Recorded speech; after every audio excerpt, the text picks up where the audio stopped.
Hello guys, welcome to Meze Tech Hub. These are Microsoft Word series. So today we are going to be learning. Stay attentive as we walk through this tutorial. The mailing tab in Microsoft Word is primarily focused on facilitating mail merge operations as well as creating envelopes and labels. Now let us understand or have a breakdown of the groups and their commands. We have the create group, and under the create group we have the envelopes and the labels commands.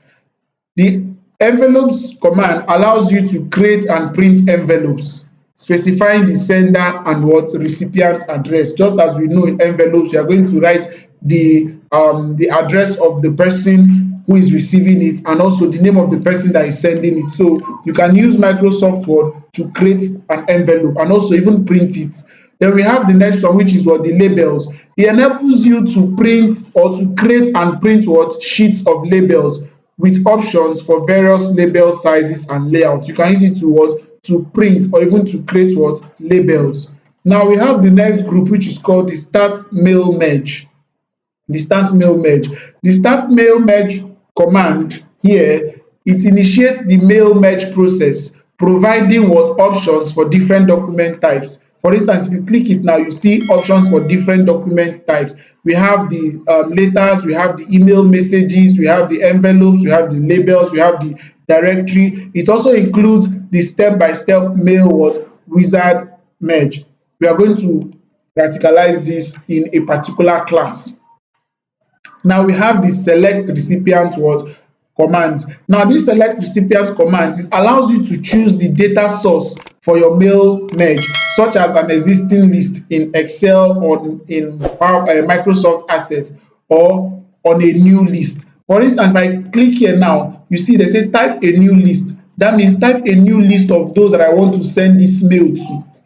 You can type their names or their email address one by one. If you look at it now, you write the title of the letter, the first name, last name, the company, the address, till you come to the email address. So you can do this. After doing the first one, you can do new entry, you write the next one, new entry, and then you say okay. Or you come here, when you click it, you see use an existing list. It means maybe you have already saved an existing list on Excel or Microsoft Access. So the next one now, the next one here we have is the select. Okay, we talked about select recipient. The next one is the edit recipient list. Maybe you've already saved before and now you want to edit it. Maybe you want to add or remove some people that you don't want them to receive the mail. You can use this one. You can see it's not active because we don't have any of our selected, we don't have any list that we have selected or we have edited before. So we have the write and insert fields group. Under here, under the group, we have the highlight merge fields command. So it highlights the merge fields in your document, making them easy to identify whatever you have highlighted. Then the next one is the address block. It inserts a pre-formatted address block from your data source. This one we have to use a data source. Then we have the next one, which is called the generating line.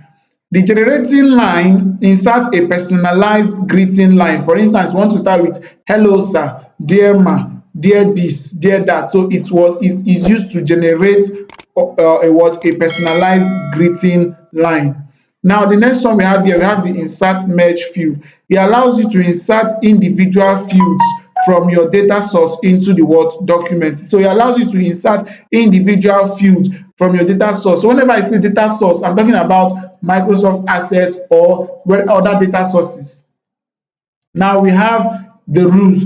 It allows the user to insert if then else rules and other rules that allows for complex mail merge operations. So in this one now, maybe you want to use if statement, else statement, then statement.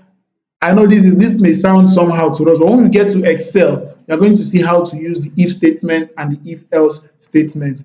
Now the next one we have here, we have the match field. It allows you or allows the user to match the fields from the data source to the fields that Word uses. It's quite complex, I know.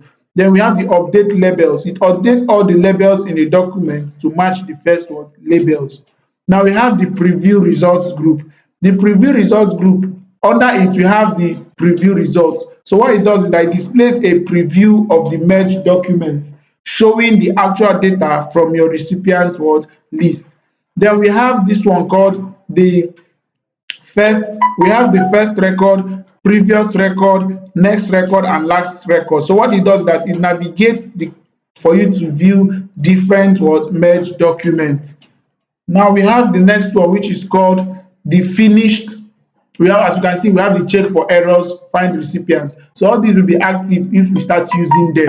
Then we have the finish and merge, the last group here, the finish and merge. So what it does is that it completes the mail merge processes, providing options to either print or edit individual document, and also to do what? Send the mails. So in summary, the mailing tab simplifies the creation of personalized documents for mass distribution, making it a valuable tool for various tasks, from sending out personalized letters to printing address labels. I know this is quite complex, but when we are going to dedicate a whole class to see how all of them works.